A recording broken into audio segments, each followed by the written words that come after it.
It's another road game. We have definitely a schedule that is a stress test, and so far, after the Olympiacos game, we felt that we can do some good things, that we have to improve a bunch of things, but is highly expected. It's just the beginning. We need to think one game at a time. Virtus has a very physical defense, similar to Olympiacos, and they have two of the best defenders in Europe, Hackett and Paiola. They have the experience and the talent of Schengelia, Bellinelli, and Clyburn. And we need to put together a very, very solid game from the jump ball. We cannot allow ourselves to have a flat, empty, sloppy quarter like the first quarter in Piraeus. Coach, Virtus and Milan added new players in their team this summer. How team, in your perspective, changed? Virtus basically added and Tucker and Clyburn, okay? And the key player so far for Virtus is Cordinier, and on purpose I didn't mention him because he's from the Olympics. He's playing unbelievable well. So to tell you the truth, I don't see Virtus to change their system. They just strengthen their system. And with Cordinier playing both ends of court with a lot of energy, he will be tough to guard.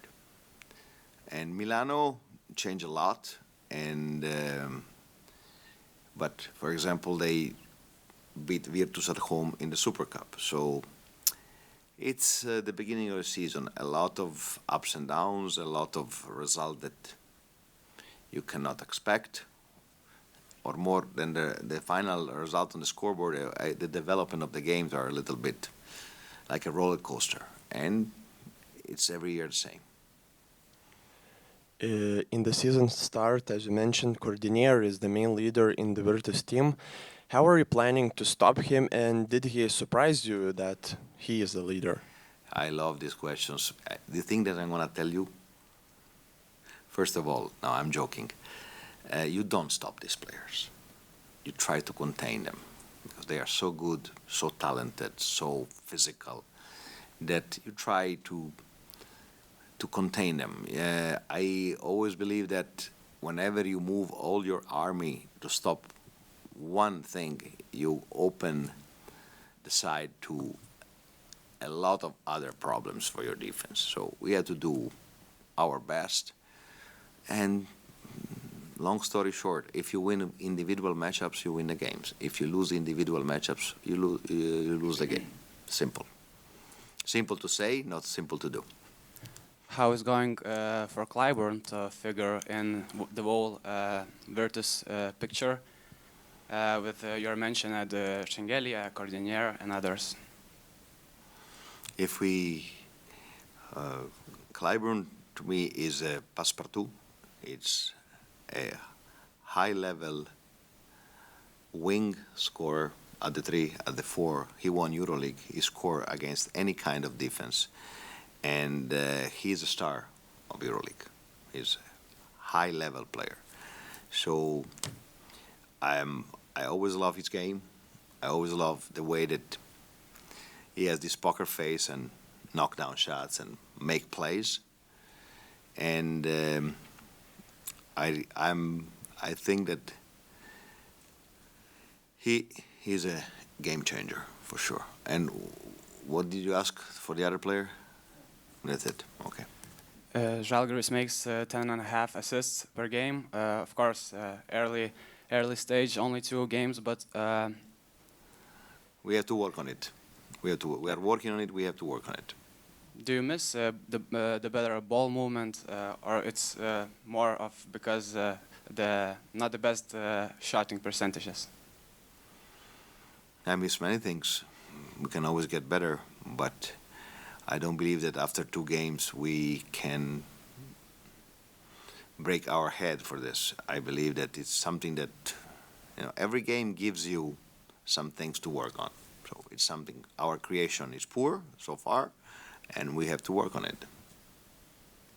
How is the mood in a team after the tough game in Greece, and did you manage to recover physically and psychologically? I believe that the mood is.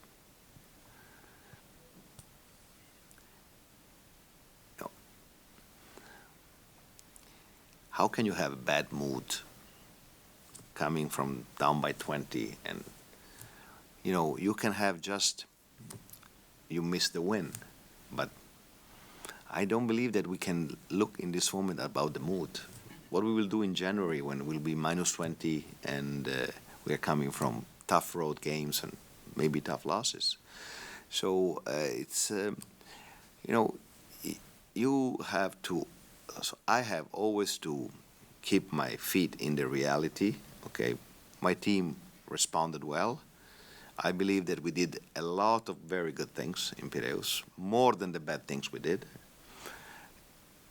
It was not enough to win, but we walk out of the arena with the feeling that we have something. We have something to build the season on. Then we have to improve our passing, our execution, our discipline. We cannot be fragile like we were in the first quarter. But these are all things that are part of the process. And I cannot focus on the mood, because you can have one player in a bad mood because maybe he's not knocking down shots, or maybe he just had an argument on the road at the traffic light, So mood is something very general, and I want that the soul of my team is always positive, that we have good body language, that we know that we are blessed because we are doing the best job on earth. So how you can get a bad mood? Not possible. Not possible. And about the regeneration, I hope that we did a good job. Earlier you said that the team can wait for Alen Smilagic. Do you see any improvement in his... Little bit. I believe that he had some flashes of his talent, still not enough, but he's a very good kid. And it's not all his fault, because if our guards are not playing well, this impacts also our bigs, because the big cannot dribble down the ball full court, take a step back three. Okay, so the bigs need creation, the big needs touches, the big needs to be in the flow, involved. If you have bad creation, if you have bad execution, the first casualties will be the bigs. And how is the situation with Brady Manick? Is there a chance he will play in Italy? He didn't practice yet. Coach, Luca Banchi and Ettore Messina, how could you compare their playing style right now? You cannot compare. And Two different things.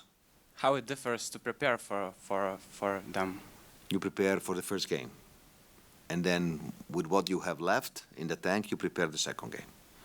I would be a criminal if I start working on the second game, playing tomorrow in Bologna against a good team in a tough environment.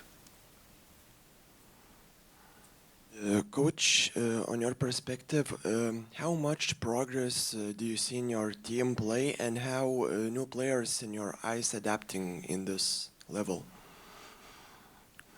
The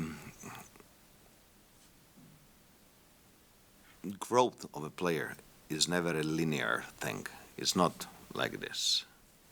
So you make two steps ahead, 3 steps behind, 2 side steps, 1 step ahead, and it's called a roller coaster. So this is how it is. Some players are figuring out quicker, some slower, and especially when you have a longer rotation, Some of them are not in rhythm right away, and this is not the moment to make evaluation, general evaluation. It's the moment to see the situation, to push them, to improve them, to try to help them. I believe that it's very physiological, whatever we are experiencing. There's rumors that about Chris Kirkman is in the About? Chris Kirkman, if I'm not wrong. No, the rumor, first of all, I don't pay attention to rumors, okay? Second, this is a rumor coming from Italy, so somebody paid attention for me and said it to me about Cruz Pinkins, that, not Kirkman, so.